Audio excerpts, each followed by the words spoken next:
Hello, everyone. How you doing? You're very welcome to this week's rugby view with myself, Aidan Raftery, and of course, as always, to go through all things rugby, we have Adrian Leddy from Craig's Rugby Club. Hello, Adrian. How are you? Are you well? Great, Aidan. Absolutely great. Yeah, it's still beautiful weather here in France, and delighted to be able to relay the good news of what's happening over here and what's happening at home. Keeping in contact with the local club scene across our own club in Craigs and across the other clubs in Connacht as well. So it's lovely to be able to report into the local station, Rosfm FM. That's it. And of course, the sun seems to be agreeing with you anyway, Adrian. Ah, sure, it's great. Yeah, it's very pleasant. It's very pleasant to be knocking around and during the week visiting places. And yeah, it leaves to pleasant touring, and then for the games it has been great as well. Like that, most people can go and has gone to the games in shorts and t-shirts and so on. So it's going to a game over here. It's 9 o'clock. It's 8 o'clock with you with you at home, but it's still warm at that time of the evening. That's it. And of course, we'll kick off as we always do with the local scene. And of course, Craig's Rugby Club, and there's always packed full of activities there going on from the mini rugby right through to underage. And of course, the ladies at underage is very strong as well. I just seen local reports there in the Roscommon Herald as well.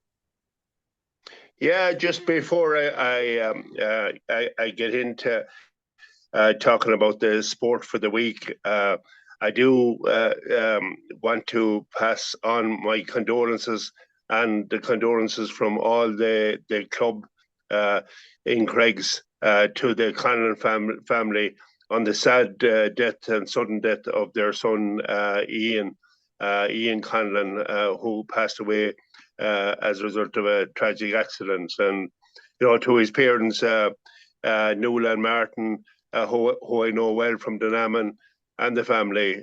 This is a very sad loss. Ian was a good young lad.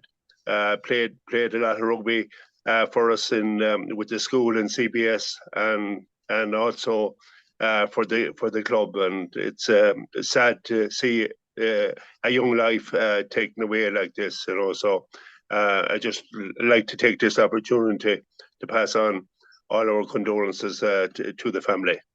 That's it, and I'd like to echo that. I send my condolences, prayers, and thoughts to the family at this time, and yeah. So I suppose as you say, it kind of casts a shadow now with what's going on. But I'm sure he'd be looking down at you know how well Ireland are doing, and hopefully Ireland can get a win from on the at the weekend against what's promising to be a great clash, but we'll cover that. We'll cover that later on.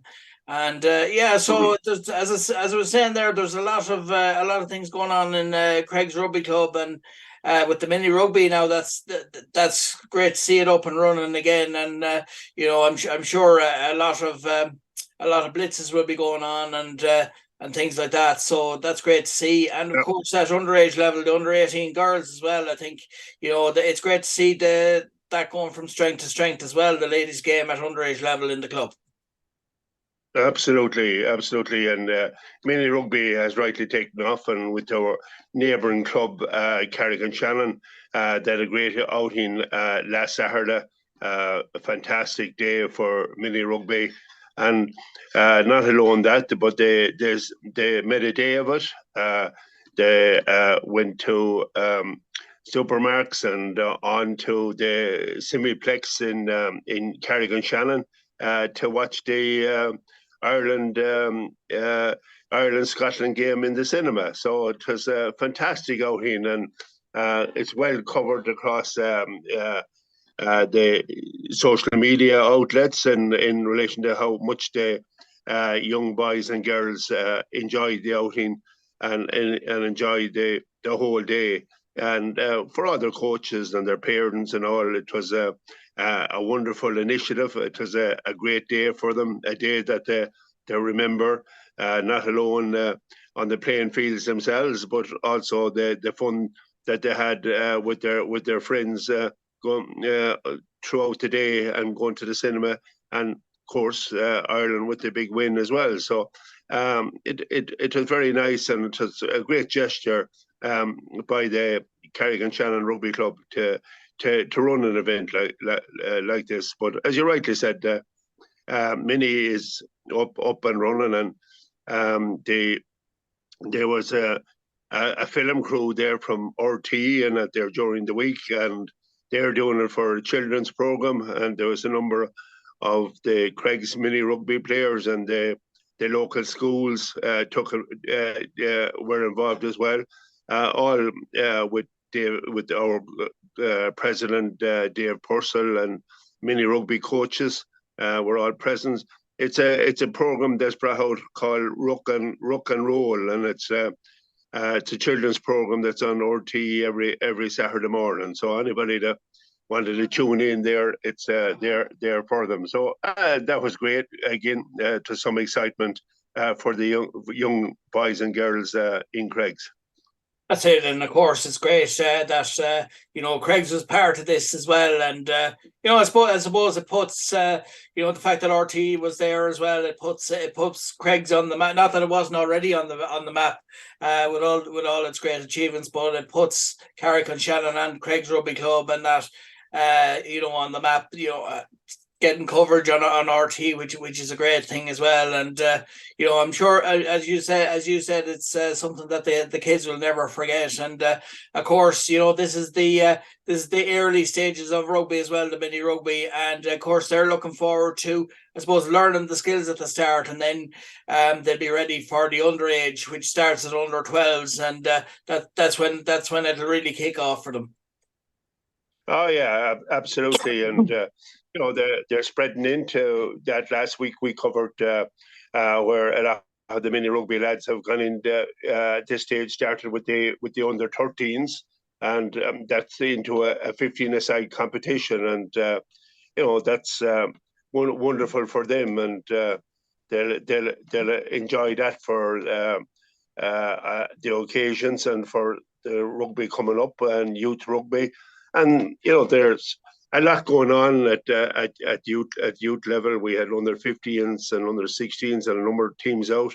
Under 15s lost out narrowly to Sligo, and our under 16s had a win over Buccaneers. But you'll win some and you'll lose some in relation to some of these particular games. But like the youth section is very strong. And that's as a result of the hard work put in by all our coaches in the club. So we're going from strength to strength in a lot of areas, and also with the women's rugby, that the under 18s was away to Claremorris and had a big win against a Claremorris side. So. That's from now on with all the kind of leagues, both at the youth league level and for both boys and girls. There's so much rugby. It's unreal on Saturdays and Sundays for these players. And of course, yeah, and I suppose at the underage level, like as I was saying with the girls as well, the under 18 side recorded a comprehensive victory over Claremorris, which was great. But also, I suppose the Craigs in the All Ireland Junior Cup, they were unlucky to fall short in Limerick against Newcastle West on the score a 1 point defeat, which is really. If you lose by 1 point, you might as well lose by 20 points, because to be that close to winning the game, it's very heartbreaking, isn't it? Absolutely. It was very heartbreaking for them, having built up a comfortable lead, and felt that they should.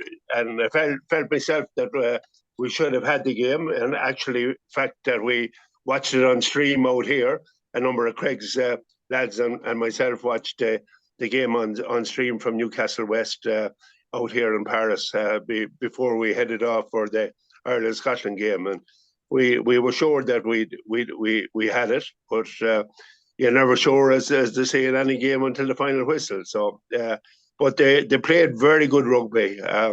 It was good. We played good open rugby in the first half.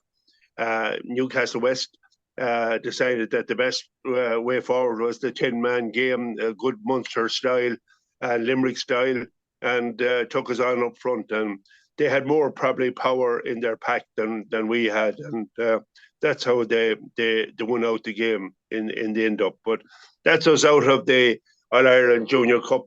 But it's nice to be in that position, to have qualified, to be able to play in the competition and to test ourselves against the best of junior sides in other provinces. So we did put up a great performance. We didn't let kind of down by the performance that we put up in Newcastle West. So now it's on to the Connacht League, and this Saturday at 5:00 we play Dunmore. Dunmore, as you know, beat us the previous week in the Carly Cup semi-final. So we'll be there again in Dunmore, and we're hoping that the result will be reversed this time around. Dunmore are a substantially improved side. They have a few South Africans, they have a few Europeans, and that are inside. So they have strengthened their team considerably. So it'll be a difficult game. It'll be a tight game, and needless to say, the lads at home and boys and girls, they'll be all looking forward to that particular game, and then following up then with the Ireland and South African game after the Craigs and Dunmore game. That's it, and I suppose really, with the game against Dunmore, you said that he lost them in the Craigs lost them in the Collie Cup. I suppose, having said that, they would have looked back at the mistakes, put them right, and it'll be a very different. You were saying like that I suppose Dunmore have one or two South African lads, some European lads. But also, to be fair to Craigs, and as you know yourself, this Craigs side have great strength and depth themselves, and they won't be wanting for strength and determination themselves. And this will be a different. Dunmore will be meeting a different Craigs rugby team this time compared to the one they met in the Collie Cup. Yeah, well, at this stage we should have all our Gaelic players back for this game against Dunmore. It's important to get a good start in the league, and this is the first game, because like there's only 7 league games to get into the top. So before you have the playoffs and into the top 4, that you'll have semi-finals and finals. So we look forward to continuing there with the like last season, and retain the junior league trophy. So that's our aim, and I have no doubt that the coaching team and the players will be looking forward to the Saturday game and reversing the result against Dunmore. And as well as that, our second side, the development side, they start the league on Sunday, their first game of the season, and that's at home to Ballina. So the 2:30 kickoff in Craigs for Ballina on Sunday. So that'll be strengthened. Will hopefully that maybe some of the subs that play that will be involved with the first on the Dunmore game will be available to play with the seconds on Sunday.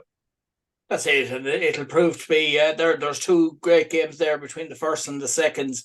There's plenty for people to get their teeth into, and it's always great to get a look at rugby, at local rugby, and then because that gives you, I suppose, an indication of what could be possibly over the next couple of years get into the Connacht Academy or something like that, and maybe go that far. But even if not, it's still nice to to keep in touch and support local rugby, which is not alone in Roscommon, but just across the board, all over Roscommon, or all over Ireland. That's what's key. That's where it all begins. Yeah, absolutely, and as I say, the team that wins out the league and then plays in for the AIL to see whether the four top teams in the provinces that play out a competition to see who goes through into the AIL for the following season. So that's the real prize at the end of it. Whether last year we were defeated by a very good side, Clare Valley, and Clare Valley is proven to be an extremely good club, and they started off their league away to Ballina in the AIL last Saturday, and they came away with a convincing win against Ballina. So, they're showing that they not alone were the top team in junior rugby, they're going to go well, I would say, in the AIL. At least they've got a good start. That's it, and we'd like to wish them all the best in that. And I suppose that moves us on to the Connacht-based teams in the AIL, the likes of Buccaneers and Galway Corinthians, Sligo, and teams like that, and Carrick Rugby Club, and Galwegians, and teams like that are playing in the AIL. They're all going well as well, aren't they? Well, you had mixed results at the weekend with some of the clubs.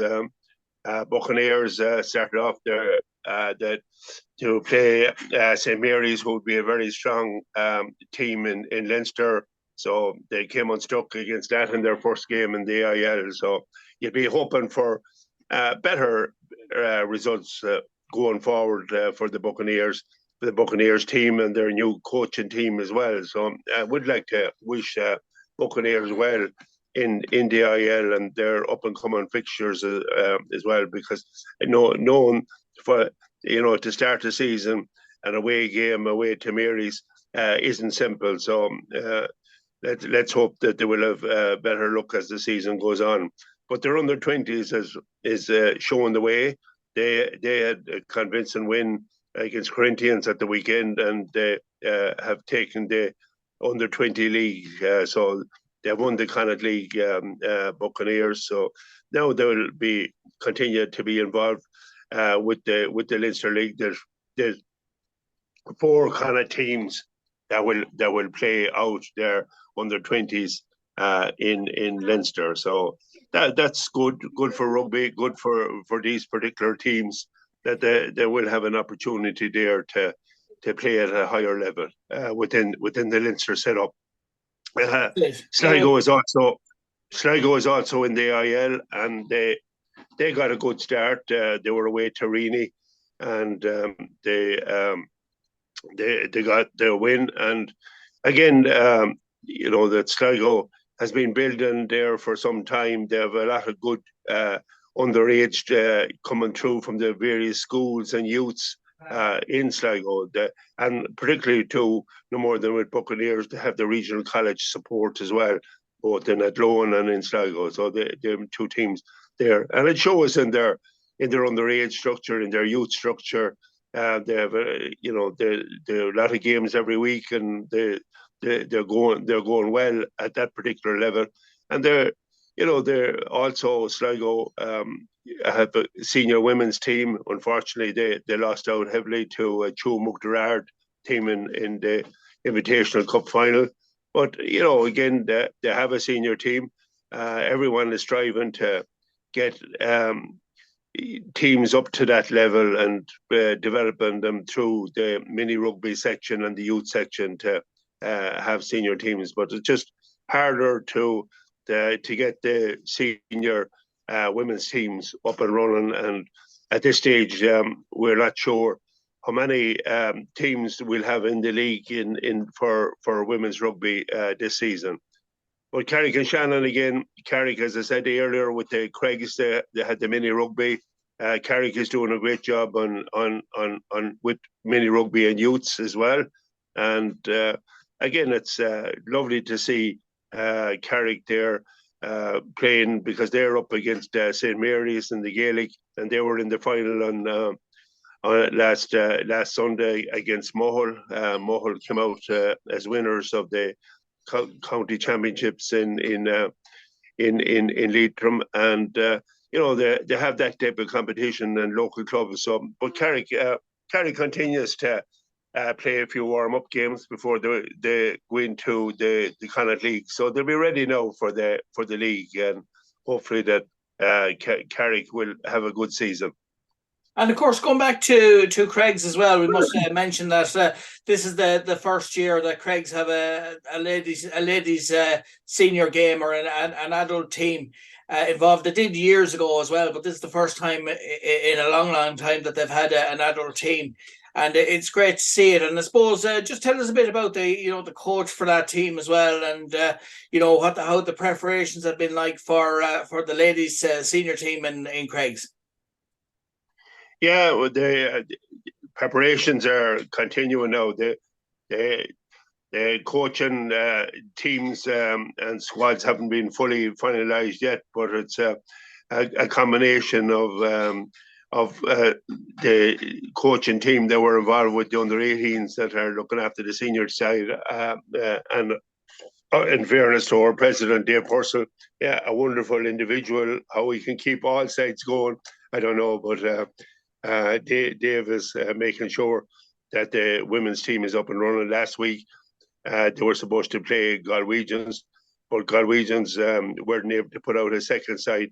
They were supposed to play Galwegians seconds. They were out in the AIL, and they were under strength to come to play Craig's. So that was unfortunate, because Craig's would need a number of games at this level. So we just wait and see how this progresses, Aidan, with the senior women's team. It could be a slow burner.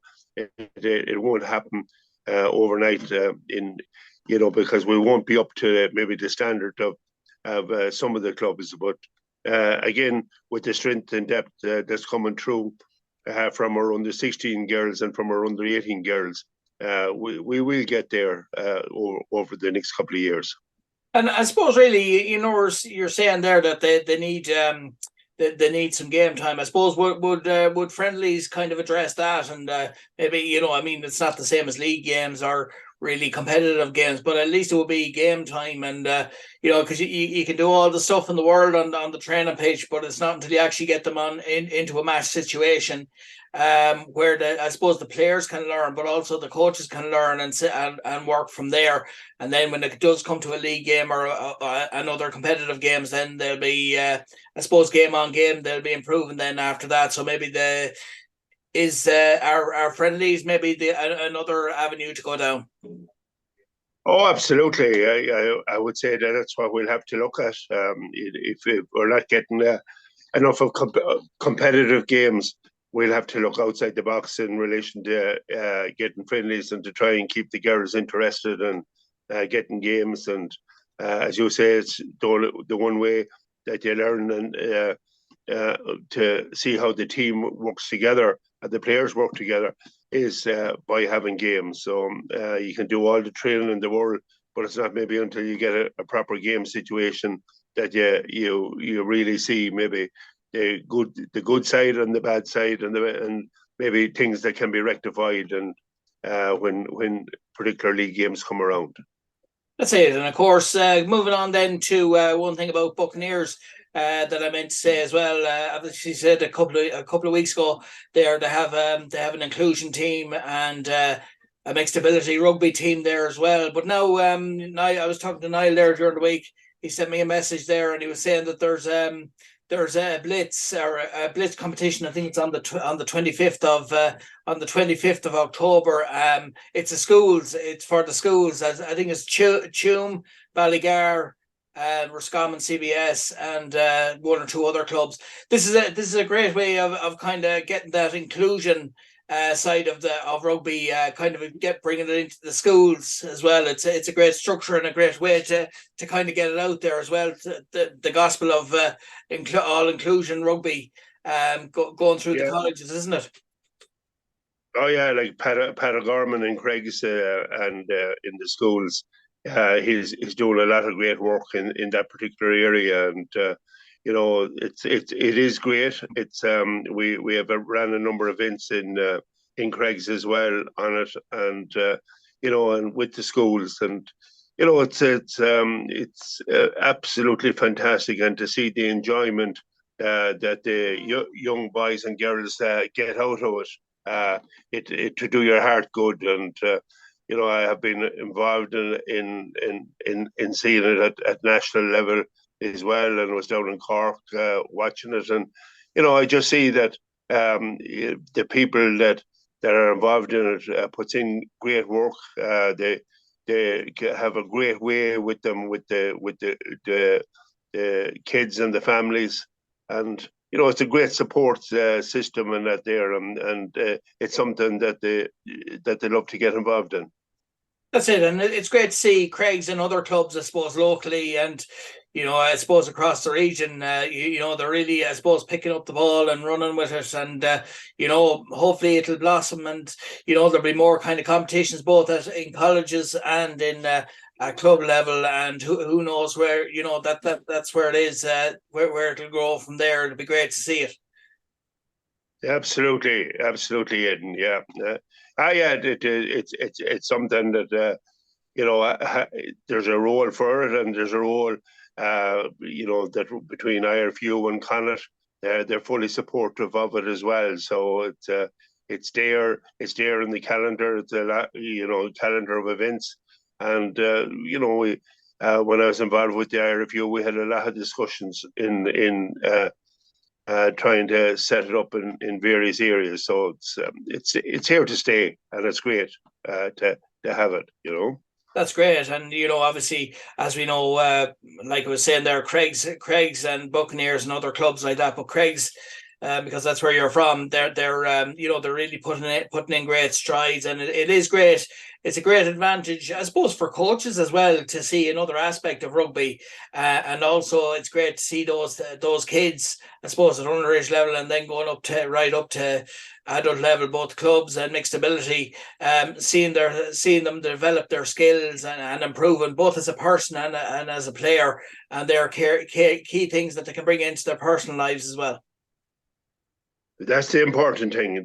Your last words there is the important thing, that it's great. It's great for them, and it's for their confidence and their whole way of communicating and meeting other friends and people in the same, with a lot of maybe the same disabilities and different other areas there that they can deal with, and that maybe the parents will be able to see what their young son or daughter can do as well, and they may get more help for them, and more amenities and that they're available to them as well. So it's an all-win situation for everybody involved.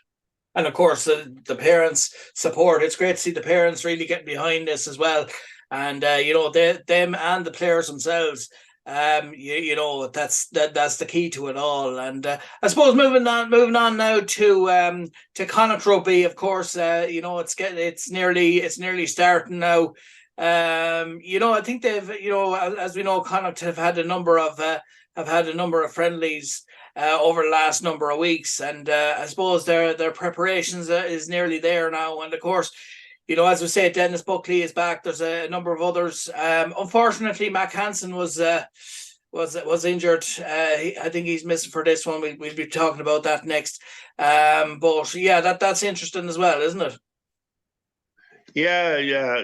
Connacht has had a series of friendlies or warm-up games, as they call, and in preparing for the championship. And again, their first game their first big game will be on Saturday, the 21st of October, against Ospreys in the sports ground. So Connacht, should be properly prepared for that. They have probably less personnel away with the Irish side than other provinces or other countries, but like Scotland, after losing out at the weekend there, they'll have a lot of their players back for both Edinburgh and Glasgow. Where in Wales, if they continue, Wales is in the same situation in the quarterfinals as we are in Ireland, and they won't have them back for the clubs either. So there probably will be a period there where the players will be rested before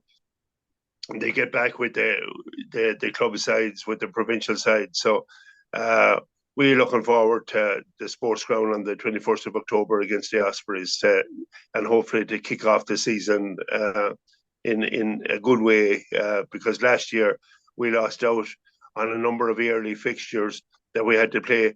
A lot of our fixtures away at the beginning of the season due to the sports ground being developed, putting in a new 4G pitch into the sports ground. That's it, and of course we've all seen how good the surface is, and fair play to Connacht Rugby, and so that's all to look forward to for Connacht fans, and of course, look, the main event, I suppose, looking on to the Ireland match. Looking back first of all at the Ireland Scotland game, look, the Scotland players or the Scotland fans were really shouting this one up. Oh, we're going to bring Ireland's 16 or 17 match run to unbeaten run to an end, and all this, and all the they were having all this brava and all that. But then when it came to the pitch, and it's always the way, all the talk is put away when the game kicks off, and Ireland fairly shoved that down their throat with having scored so early, a try so early in the game, and they really put them to bed very early. But I suppose later on in the match, then it wasn't until later on in the match then that maybe Scotland kind of scored two tries, but the game was essentially over at that stage. Yeah, absolutely, Aidan. The Irish team didn't take it for granted, and that's why Andy Farrell picked such a strong side against Scotland. And we're always afraid of Scotland. We felt that this could be the banana skin, and we didn't know what to expect from Scotland. We all felt that there could be one big game in them, and that's what we had to guard against. So, as you rightly said there, that the first try was a tremendous move along the back line. It was a move. Johnny Sexton moved it to behind Tadhg Byrne to across the line, and it was a great score in the end when Lowe went in for the score. But you've seen Mac Hansen coming across from his opposite wing to be there for the final pass, and that there for Lowe's try. So again, it shows how well the team is prepared, how well they're playing together as a team, and they know where one another is. And that was the important thing, that when we had 3 or 4 injuries during the game, that number of players were playing out of position, and they slotted in as if they were playing into positions on a full-time basis. So everybody knows what everybody's job is, and that was the good thing about it in Scotland. Now, we had, Scotland didn't materialise to have all the threats that they were putting out, as you said beforehand. But at the end of the day, they threw everything at us after our first try, and our defence held up. Scotland had some amount of movements and passes before they had the knock on. So again, that was a real blow for Scotland, that they didn't break down the Irish defence at that particular stage, and it was very important for Ireland that it did hold out. And of course, as Johnny Sexton and a lot of the players are reflecting on the fantastic Irish support there. Like I walked around a lot of Paris, different areas, and in a taxi on on the Saturday morning and Saturday afternoon before the game, and just to see a green all outside the various restaurants and cafes and pubs and that all over Paris. And there was over 60,000 in the stadium of Irish supporters. So the sound, the singing, the good forum that everybody was in, it was just a pure sea of green. There was all over there, and the way they stayed on after, all the supporters stayed on after the game to congratulate and to give the support to continue with the team. But as you rightly said, that that's looking back. It's like a horse race. You look forward, and we have no bigger task than the All Blacks New Zealand in the quarterfinals, and we came unstuck with them 4 years ago in Japan. So this will be the big one for this Irish team if they're to progress beyond the quarterfinals. We haven't done so yet. So this will be the proof of the pudding how good this particular Irish side is, because New Zealand, they may not have been in top form leading into this, but they're still a very formidable team, and they're still they'll be really up for this, and there will be a difficult side to defeat. This will be as tense a game as the South African game was.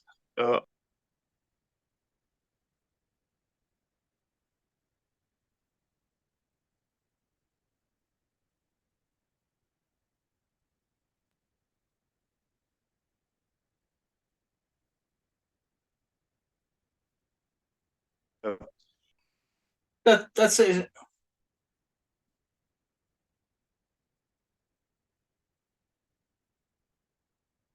Unmute there, Adrian. Unmute, yeah.